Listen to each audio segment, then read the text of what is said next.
Oui. Une question plus globale, sur cette session, je ne reviens pas sur le contexte que vous avez rappelé, monsieur le maire, fort justement. Donc une session à hauteur de 170 000 euros, dans mon souvenir, au moment du vote du budget 2020, qui a été voté un peu tardivement, il était prévu 400 000 euros de session. Vous m'aviez dit de façon très claire que ces 400 000 euros étaient prévus dans le cadre de la cession d'un terrain qui n'a pas été cédé.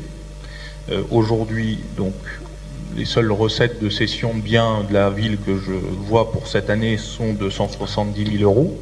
Où sont les 230 000 euros qui manquent ?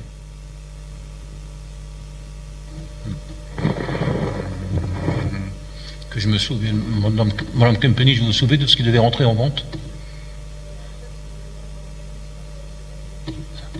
Oui. Ah. Il y avait un terrain supplémentaire en vente qui n'a été vendu. J'imagine que la période fait que beaucoup repoussent leur projet. C'était pas ça pour vous remettre totalement le contexte. Oui. C'était le terrain qui était adjacent à Jolibois, là-bas, de ce côté-là. Et vous m'avez dit lors du vote du budget que vous ne souhaitiez pas le vendre.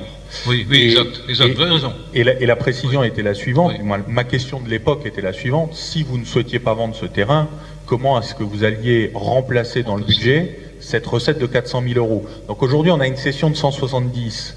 Alors, je m'interroge simplement sur l'équilibre global du budget de cette année. Alors